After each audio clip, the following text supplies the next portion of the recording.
자, 디모데 전서를 우리가 계속 이제 또 이번 주는 또 이제 이렇게 봐나갑니다. 지금 서신서를 계속 봐나가고 있죠.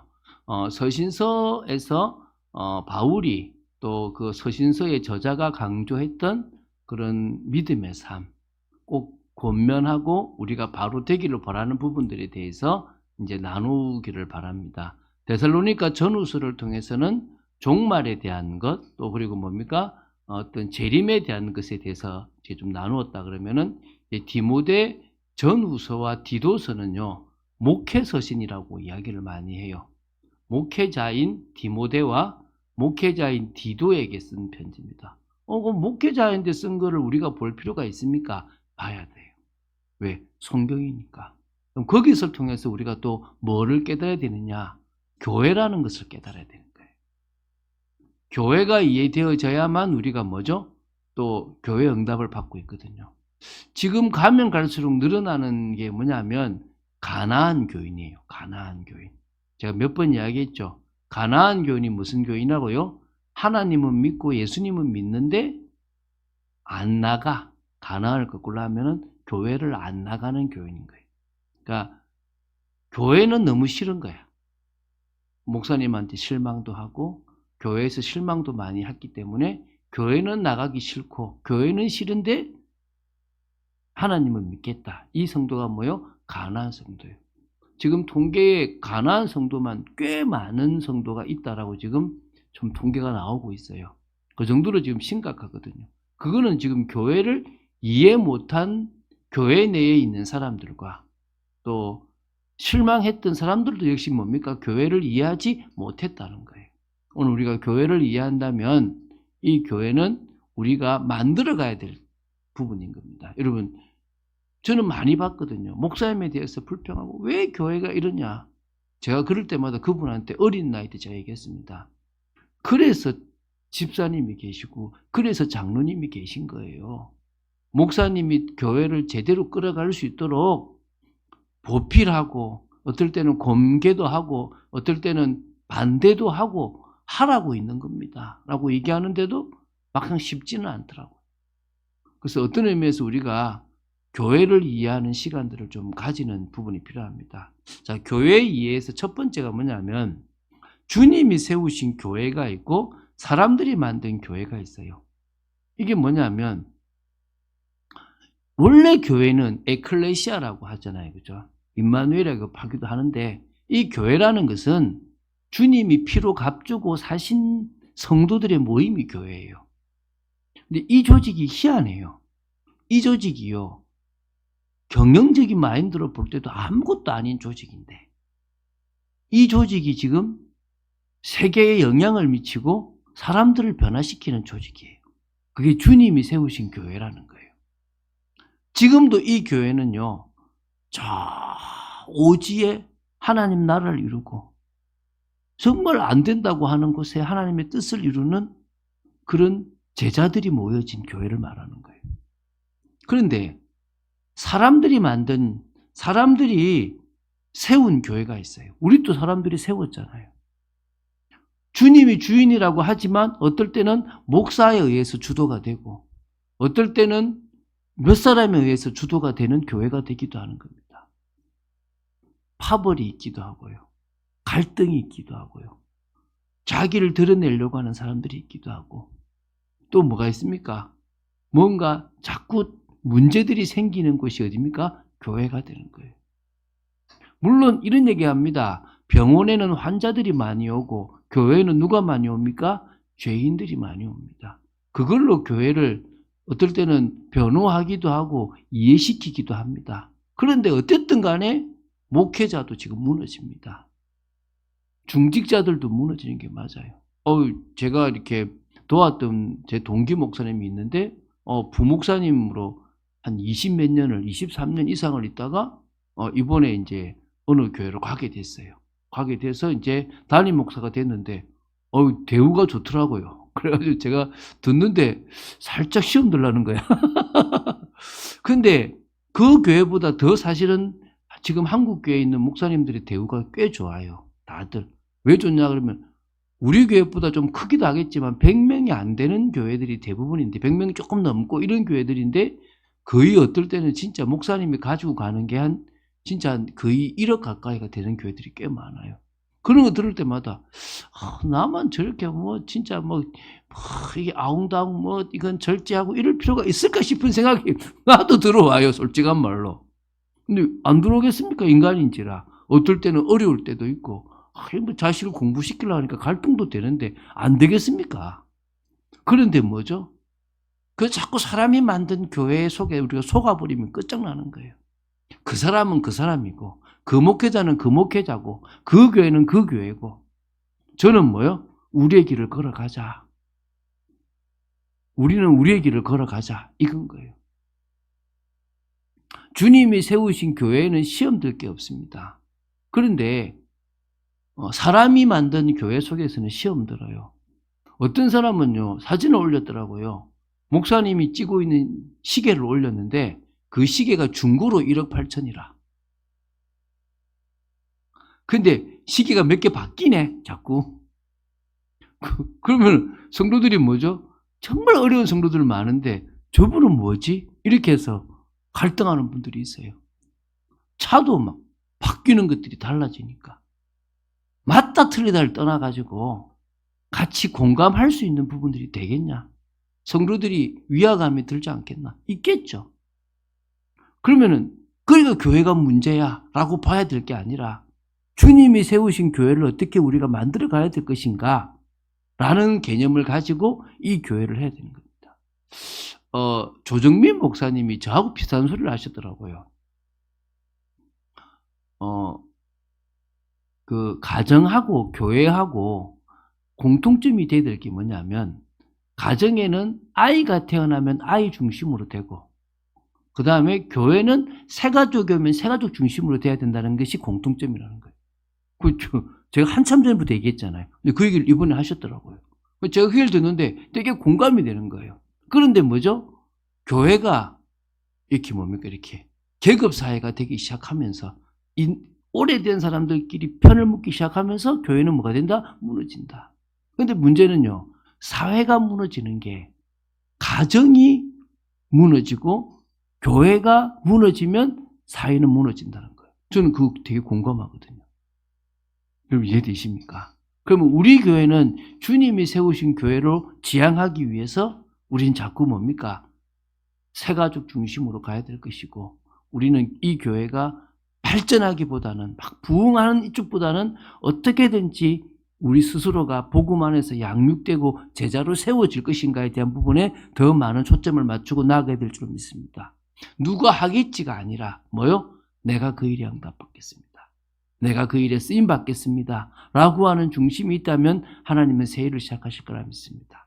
두 번째요, 성도와 교인의 차이가 있습니다. 이게 무슨 말입니까?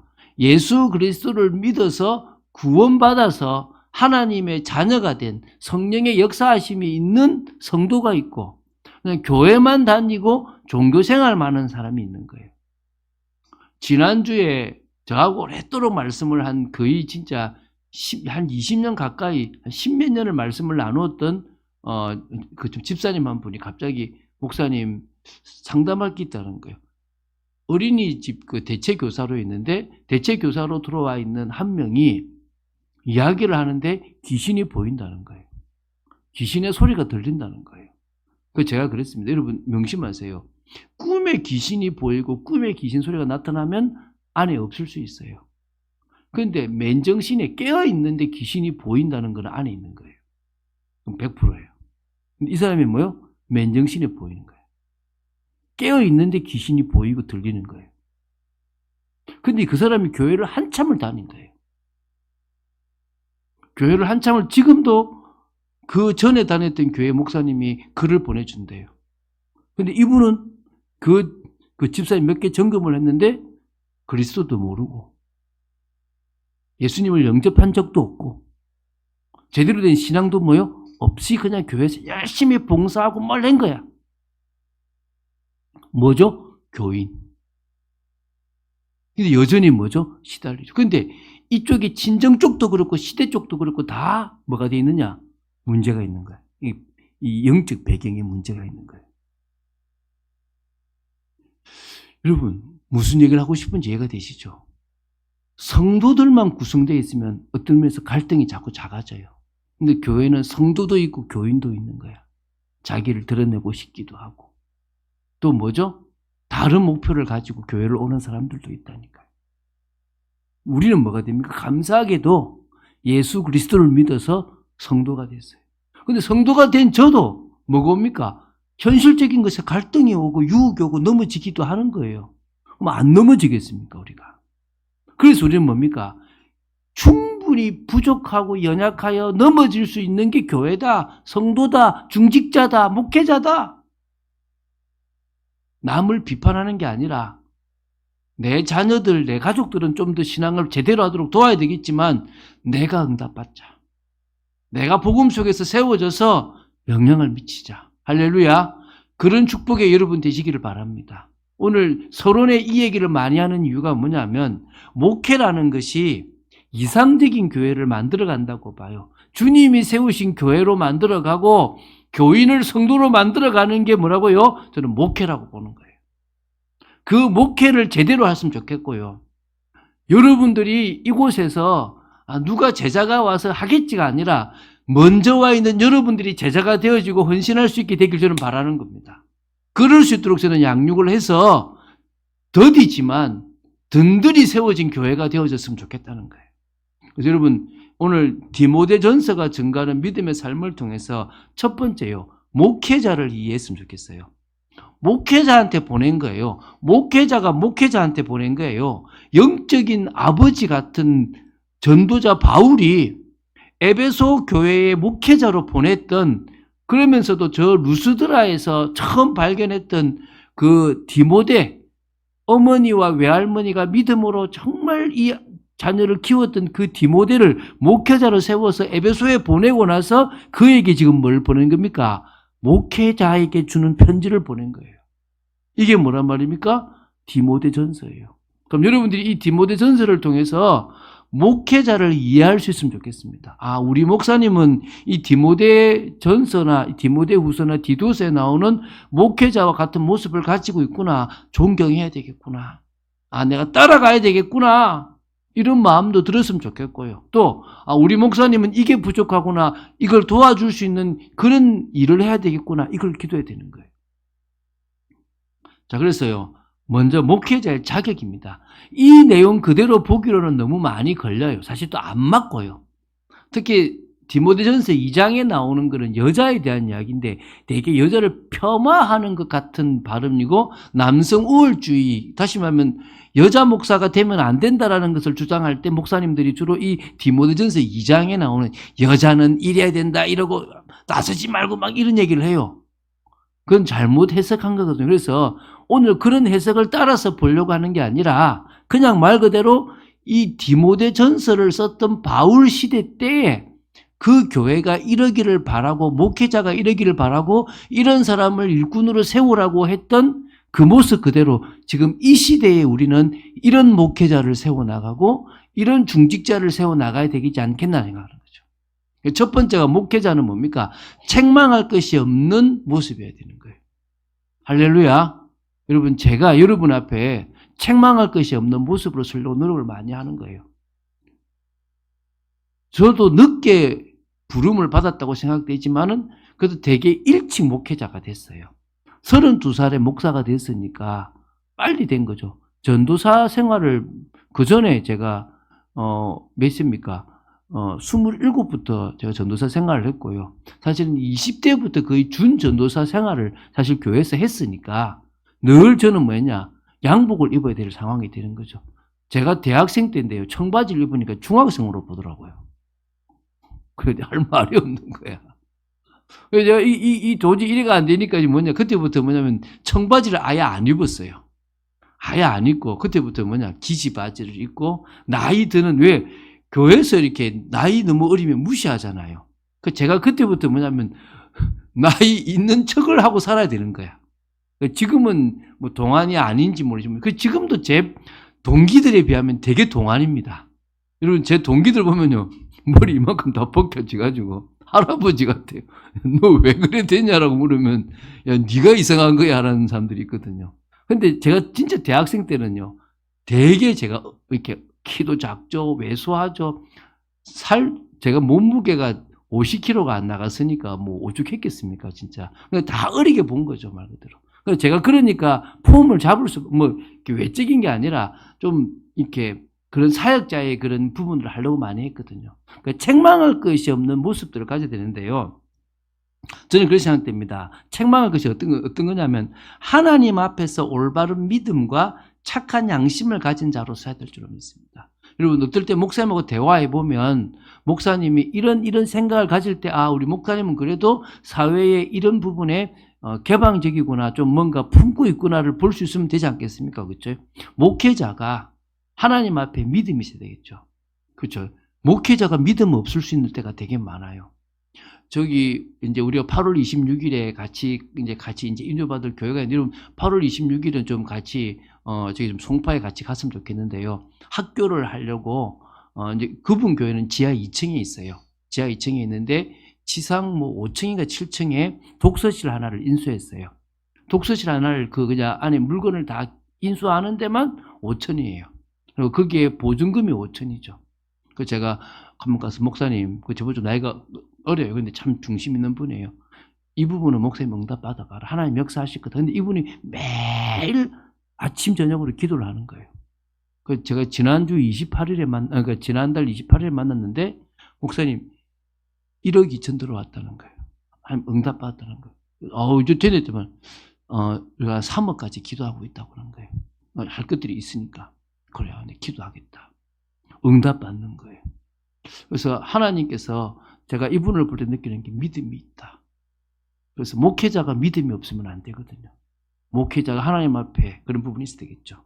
또 개인적인 삶도 영적으로 구별된 삶, 또 생활에서도 타락되지 않는 삶. 여러분들이 저를 항상 깨어있게 만들어 주셔야 됩니다. 저도 왠지 이럴 때가 있거든요. 그러지 않을 수 있도록 여러분들이 자꾸 저를 경계시켜주고 깨어있게끔 해주셔야 됩니다. 가정에서의 삶, 여러분, 되게 이혼 위기에 있는 그런 목회자 가정이 많아요. 자녀들이 더 탈선하는 경우들이 많아요. 부부 관계가 안 되고, 또 뭡니까? 자녀와의 관계가 안 되고, 되게 문제 있는 가정들이 많아요. 그럼 목회자 가정은 당연히 돼야 되겠죠. 그걸 놓고 기도해야 될 줄 믿습니다. 그리고 뭡니까? 사랑을 실천하는 삶. 모든 사람들의 관계에서 화목하고 정말 힘든 사람을 도울 수 있는 그런 부분에서. 그래서 여러분, 목회자를 볼 때 여러분이 가지고 있는 그 기준에 따라서 하는데, 저는 생각됩니다. 목사하고 스님, 목사하고 신부의 차이가 뭐냐면, 스님과 신부는 결혼을 안 해요. 되게 순결해 보입니다. 물론 뒤로는 어떻게 할지 모르겠지만. 그런데 목회자는 뭐죠? 결혼을 해요. 그러다 보니까 생각해 보세요. 100명의 아이들이 울고 있어요. 누구 소리 들리겠습니까? 죄송한데 저도 제 딸 소리가 들리고 제 아들 소리가 들려요. 100명이 우는데 우리 교회 성도, 저기 김집사 아들도 저기 있네, 이래도 안 들릴 겁니다. 근데 누군 들려요? 내 아들은 들릴 거라니까. 그렇잖아요, 그게. 그래서 목회자가 어떻게 보면 잘못하면 가정 중심으로, 자식 중심으로 가버리기도 하는 겁니다. 그런데 좋은 점은 이런 거예요. 여러분의 가정을 이해할 수 있어요. 부부 문제가 뭔지 이해할 수 있고, 자녀 때문에 갈등하는 부모의 모습을 목사도 이해를 할 수 있는 거예요. 저는 그런데 필요하다고 생각됩니다. 그래서 그런 부분에서 하나님이 목사가 가정을 가지고 같이 나눌 수 있게끔 하셨다고 저는 믿습니다. 그래서 같이 갈등하고 같이 고민하는 부분들에 대해서 목회자가 섰으면 좋겠죠. 그래서 교회를 위해서 사명을 감당하는 게 두 번째입니다. 이게 이제 잘해야 되겠죠. 교회와 성도들을 위해서 기도하고 말씀을 양육하는 것. 이게 이제 디모데전서 2장 1절에도 나오는데요. 어쨌든 성도들을 위해서 계속 기도하는 모습들이 있어야 될 줄로 믿습니다. 디모데전서 5장에 보면요. 그러니까 목회에 대한 게 나와요. 늙은 이를 꾸짖지 말고, 또 늙은 여자에게는 이렇게 하고, 참 과부는 존대하고, 그 다음에 향락을 좋아하는 자는 이렇게 어떻게 하고, 또 쭉 나와요. 쭉 하다가, 젊은 과부한테는 이렇게 하고, 또 게으른 사람한테는 이렇게 하고, 심지어 이제 14절 젊은이는 시집가서 아이를 낳고 집을 다스리고 대적에게 비방을 비방할 기회를 조금 더 주지 말도록 해라. 막 이런 여러 가지 그 시대에 목회에 필요한 어떤 방침들을 준 거예요. 그 목회자가 교회 내에 여러 다양한 사람들을 어떻게 하라고요? 도와주라는 거죠. 사역하라는 거죠. 양육하라는 거죠. 그래서 디모데전서 6장 11절부터 14절처럼 진짜 이 교회에서 하나님의 사람으로서 진짜 의와 경건과 믿음과 사랑과 인내와 온유를 따라서 사역하고 선한 싸움을 싸워 나가고 그리고 영생을 취하고 계속 정인 앞에서 증언하는 그런 삶을 살아가는 목회자가 돼야 될 줄로 믿습니다. 그래서 특히 더더욱 갈등이 있고 문제 있다면 같이 아파하고 같이 울어주고 좋은 일 있으면 웃어줄 수 있는 그런 교회에서의 사역이 필요할 줄 믿습니다. 제가 이거 하고 싶어서 다른 거 다 놔두고요. 천천히 가려고 합니다. 우리가 말씀 속에서 양육되고 확립되는 체계를 만드는 교회를 만들어 갔으면 좋겠습니다. 세 번째는요. 언약 성취를 위해서 사명을 감당하는, 여러분 디모데전서를 다 읽어보시면 좀 나오는데 되게 어려워요. 막 이 말 저 말 여러 말이 있어가지고 이걸 좀 이렇게 좀 정리하기가 어려울 수 있을 거예요. 근데 뭐 굳이 정리할 필요는 없고요. 하나 확실한 것은 결국은 목회자가 두 가지는 해야 된다고 봅니다. 첫 번째 뭐냐면 제가 이거 하고 싶어 기다리고 있는데요. 성도들의 현장에서 성도들이 만나지는 사람들을 중심으로 말씀을 하고 싶어요. 무슨 말씀이냐면 지금까지는 거의 대부분 제가 전도해서 이 참빛교회로 왔어요.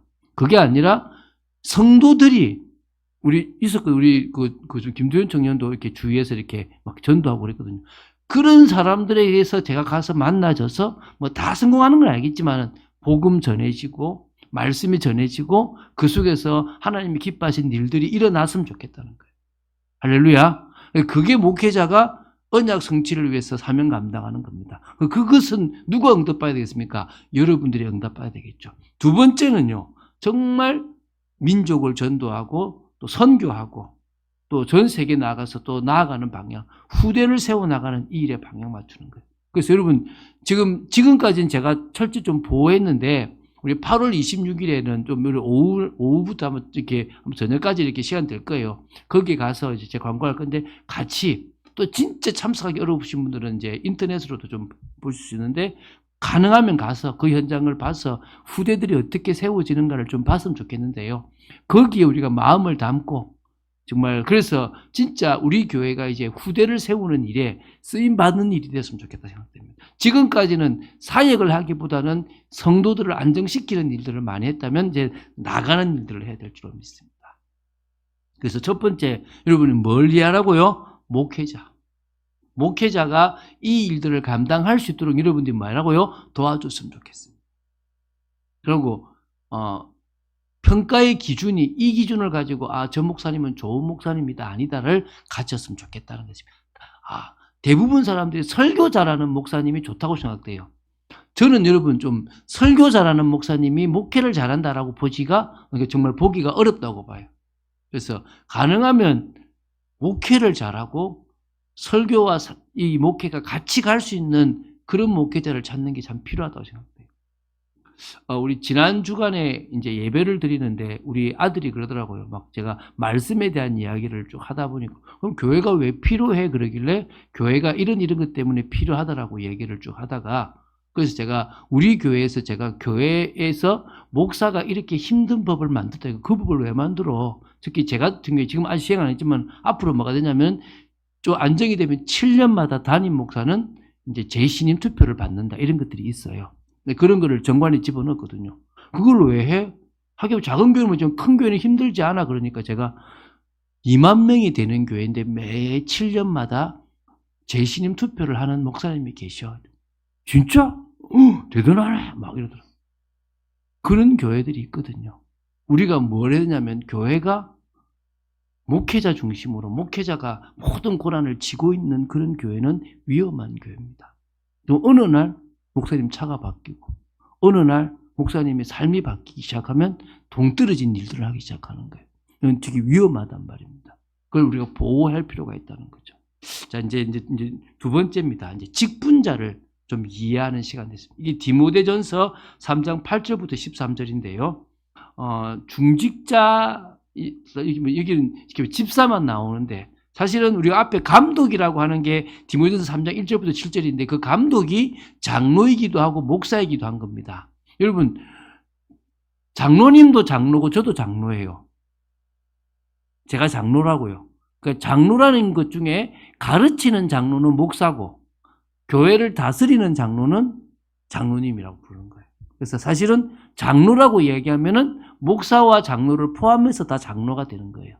근데 지금 제가 구분한 거는 목회자라고 하는 그냥 전적 사역자와 우리가 보통 평신도 사역자를 구분해서 중직자들은 뭐라고 그냥 평신도 사역자라고 이야기하고 싶은 거예요. 그래서 첫 번째가 중직자를 중심으로 한 직분자들이 있어요. 아까 장로, 안수집사, 권사, 서리집사, 이 정도 4개 직분이 있겠죠. 우리 교회에서 세울 직분이 뭐죠? 장로, 안수집사, 권사, 서리집사가 있겠죠. 뭐 장로는 아까 말씀드렸죠. 사실 목사와 같은 중요한 역할을 해요. 만약에 목사가 어디를 갔다면, 제가 어디를 갔다 그러면은 시무장로님이신 장로님이 여기 와서 저 대신에 어떤 인도를 하든지 아니면은 어떤 전사님을 딱 세워서 이 전체 교회를 관리하고 안정적으로 만들어가는 일을 누가 하느냐? 장로가 하는 겁니다. 그래서 목사님을 돕고 또 교회의 여러 질서들을 지켜나가고 소통하게 하는 거예요. 여러분, 장로회는 어떤 거냐면요, 정치 중에서 민주대의 정치예요. 그러니까 대의라고 해서 대신할 사람을 세운 거예요. 대표를 세운 거죠. 그러니까 성도들의 대표로 장로가 서는 거예요. 그러니까 어떤 말이냐면 성도와 목회자 사이를 중재 역할하는 일들을 누가 하는 겁니까? 장로가 하는 거예요. 뭔가 권위를 가지다든가 윗자리에 있는 게 아니라 밑에 주님이 세종로처럼 목회자나 장로가 더 밑에 정말 이 사람들의 발을 씻어주는, 제자들의 발을 씻어주는 것 같은 그런 일들을 해야 될 필요가 있다는 거죠, 사실은요. 안수집사라는 개념이 있습니다. 사도행전 6장에 근거한 사역자들이죠. 목회자가 말씀과 기도에 전무하도록 교회 일을 맡아서 하는 겁니다. 지금은 여러분들이 대신 맡아서 하고 있는데요. 이런 일들을 같이 이제 이렇게 해 나가는 거죠, 사실은. 그리고 이제 또 누가 있냐면 권사가 있습니다. 권사. 안수집사와 권사가 비슷하다고 보면 됩니다. 그래서 사실은 과거에는 권사가 항존직에는 안 들어갔는데 장로, 안수집사, 권사까지를 요새는 지금 항존직이라고, 그 직분이 한 번 받으면 계속 간다고 해서 항존직이라 그래요. 항존직이라 그러는데 그게 한 번 받으면 끝까지 가요. 그래서 저희들은 우리 교회가 앞으로 이제 우리 정관에 뭘 넣냐면 1기 장로, 2기 장로 이렇게 놔둘 거예요. 뭐냐면 한 10년 정도 교회에서 이제 헌신을 하고 그 다음에는 이제 일선에서 물러나서 뒤에서 이제 그 일선으로 일하신 분들을 밀어주는 그런 장로 체계를 만들려고 우리 정관을 바꿔놨거든요. 그렇게 만들어 놨거든요. 그래서 그 일들을 이제 우리가 해 나갈 거라고 하는 거예요. 그것처럼 그러면은 뭡니까? 이 장로, 안수집사, 권사님들이 같이 하나 되어져서 이렇게 이제 성도들을 보살피기도 하고 헌신하는 거죠. 위에 있는 자리가 아니라 교회는 아까 그랬죠. 새 가족이 가장 대우받아야 돼요. 새 가족이 오면 가장 최고로 대우받아야 되는 곳이 뭐랍니까? 교회가 돼야 되는 거예요. 고를 수 있는 교회의 모습들을 갖춰가면 아름다운 거죠.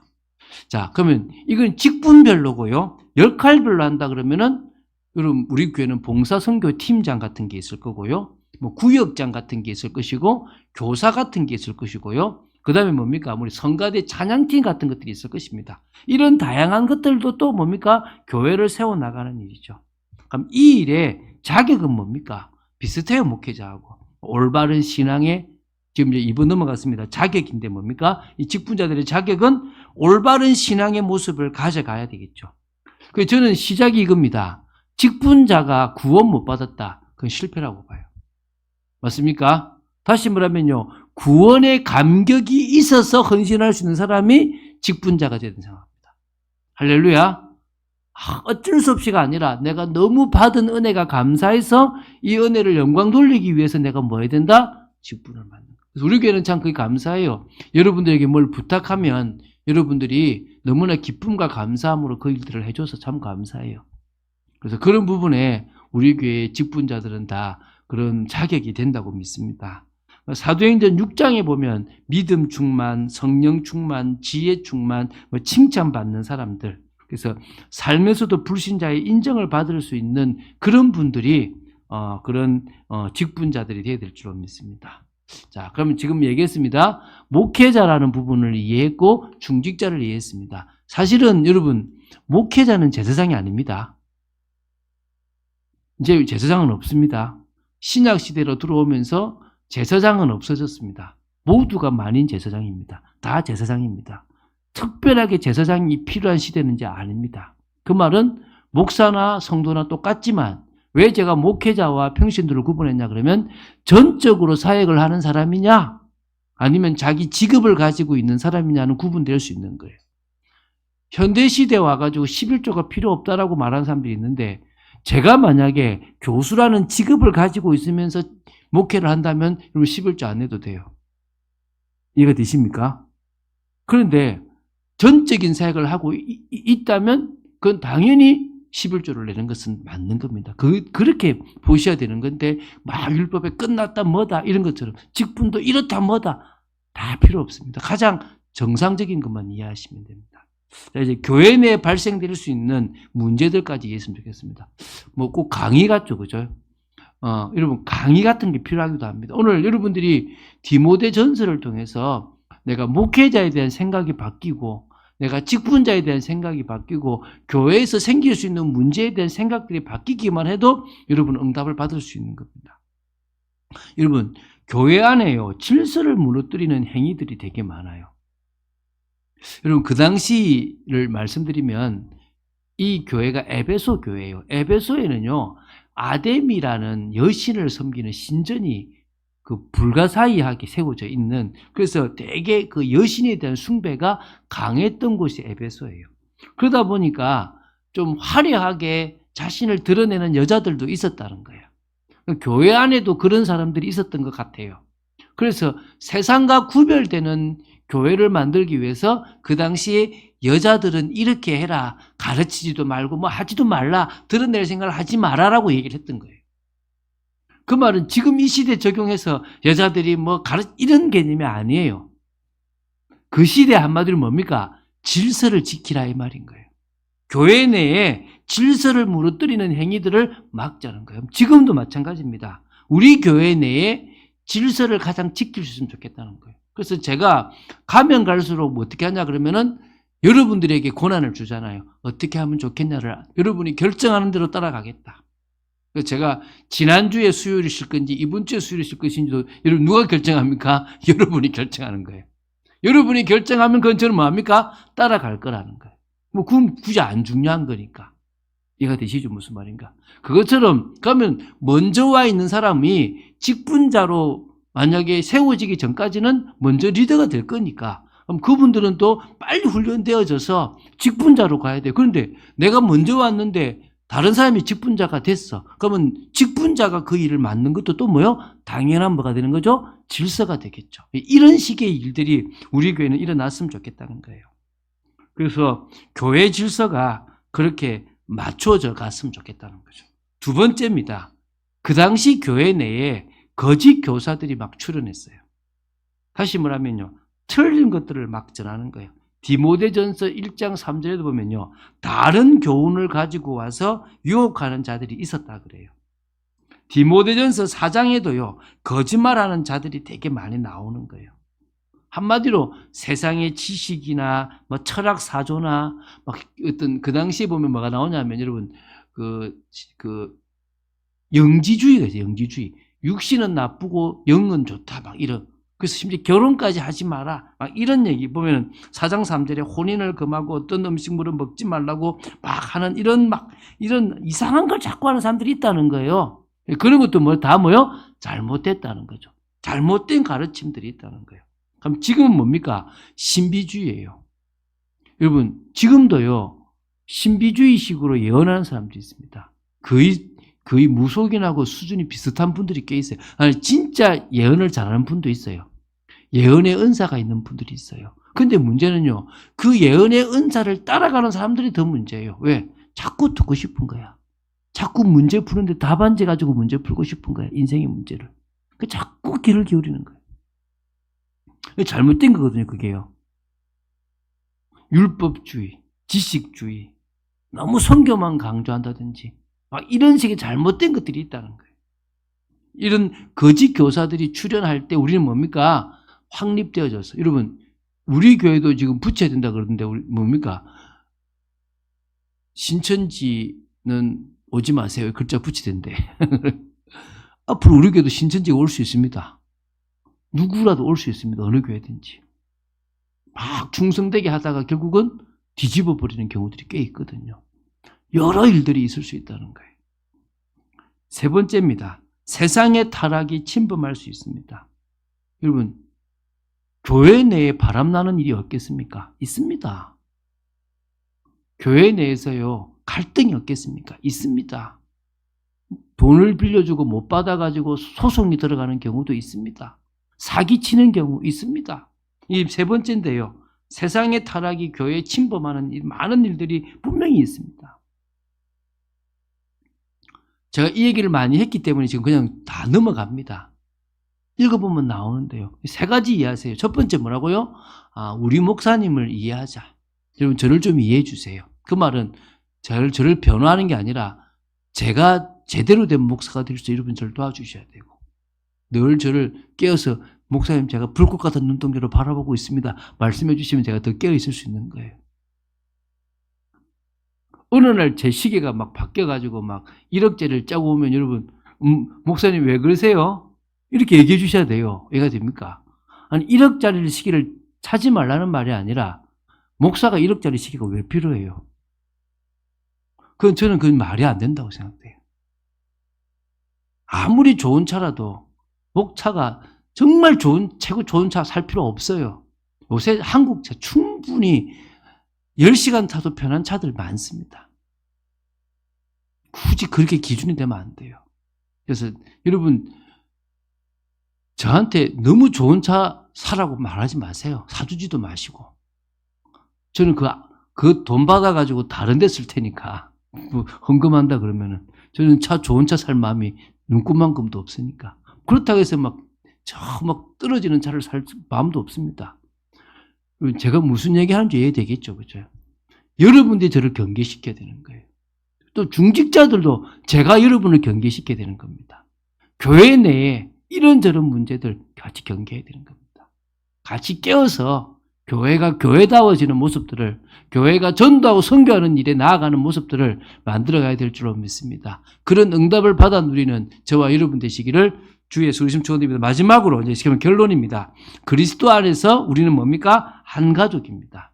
그래서 내가 저 상황이라면 어떨까라고 생각한다면, 내 가족이 목회자라면, 내 가족이 중직자라면 내가 어떻게 생각할 것인가를 생각한다면 그런 응답이 올 줄로 믿습니다. 그런 축복을 누린 여러분 되시기를 주 예수 그리스도님 축원드립니다. 주는 그리스도시요 살아계신 하나님의 아들이심을 고백합니다. 오늘도 중요한 이야기인데 깊이 있게 할 수는 없기 때문에 두루뭉실하면서도 좀 분명하게 붙잡을 제목들을 나누었습니다. 디모데 전후서 디도서를 통해서 우리는 목회라는, 교회라는 부분들을 보게 될 것인데, 먼저 우리가 교회가 이렇게 되기를 바라는 부분에서 디모데 전서를 봤습니다. 아버지 하나님, 저희들이 제대로 교회를 이해하고 인도받을 수 있는 축복의 저희들을 되게 하여 주시고, 오늘 디모데전서 6장에 나오는 말씀처럼 하나님의 사람으로서 은혜 안에서 강할 수 있는 저희들 되도록 지켜 주시옵소서. 주 예수 그리스도 이름으로 기도드립니다. 아멘.